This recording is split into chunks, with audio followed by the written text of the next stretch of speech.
Bom, pessoal, é mais uma vez um prazer estar com vocês. E hoje a gente vai dar uma olhadinha aqui como é que funcionam as frações equivalentes. Aquelas frações, na verdade, que tem o mesmo tamanho, só que foi dividido em mais partes. E a proposta do exercício é achar ou o numerador ou o denominador aí que são equivalentes. Lembrando que toda fração, vou fazer um desenho rápido aqui, né? Toda fração, se a gente for pensar bem, ó, 2/5, quer dizer que eu tenho aí um inteiro, né? Uma barrinha de chocolate, e eu dividi ele em 5 partes, entendeu? Tem que ser partes iguais. Claro que o meu desenho aqui ficou tão bem feito, né?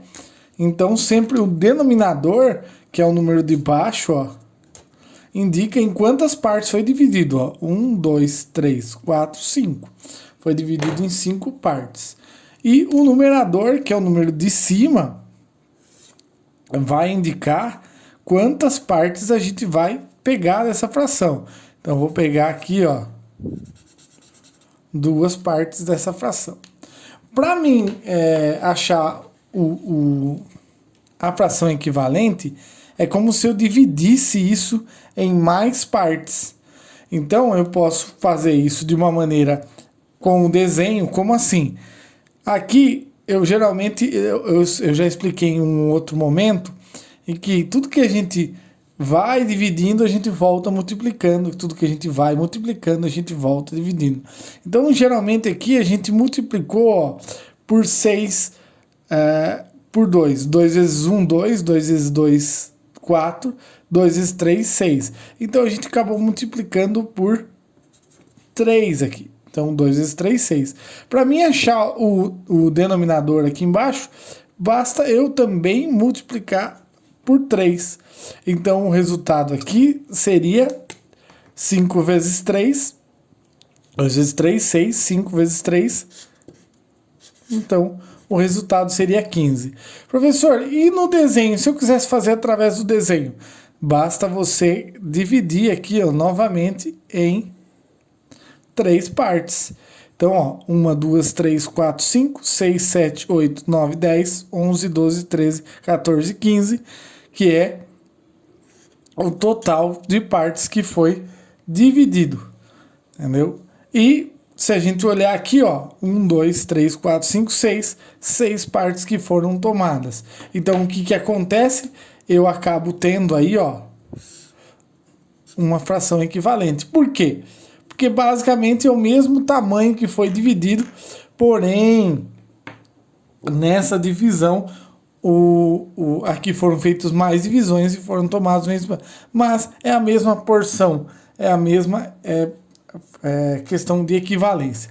Professor, e quando o número de baixo é o que a gente dividiu aí? Vou fazer aqui pelo método da multiplicação. Então, 8, para mim chegar no 40, entendeu?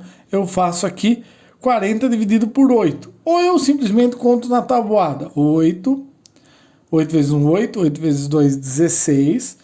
8 vezes 3, 24. 8 vezes 4, 32. 8 vezes 5, 40. Quer dizer que aqui foi multiplicado por 5. Entendeu?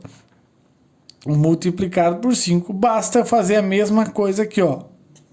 Multiplicar por 5. E aí eu tenho um resultado. 1 vezes 5,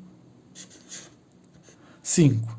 Professor, e se eu fosse fazer pelo desenho? Vou aproveitar aqui e vou fazer aqui do lado, através do desenho. Entendeu? Eu tenho aqui, ó, uma barra, né? E vou dividi-la em 8 partes, ó. Vou dividir no meio aqui, para ficar mais ou menos igual, né? Aí divido no meio de novo. 1, 2, 3, 4. 1, 2, 3, 4. E foi pego aqui, né? Uma parte. Então, lembrando aqui, ó. O que foi dividido, né? 8. E o que foi pego 1. Se foi dividido em 5 partes, eu vou dividir aqui, ó. Lembrando que as partes têm que ser iguais. Eu que estou fazendo aqui porque é um desenho à mão. Então, ó, eu tenho aqui 40 partes agora. 1, 2, 3, 4, 5, 6, 7, 8. 8 vezes 5, 40 partes. E foram pegas 5 partes. Por isso é uma fração equivalente. Tá? É uma fração equivalente. Ok? E daí a gente volta com outro vídeo falando sobre outras formas de trabalhar com fração.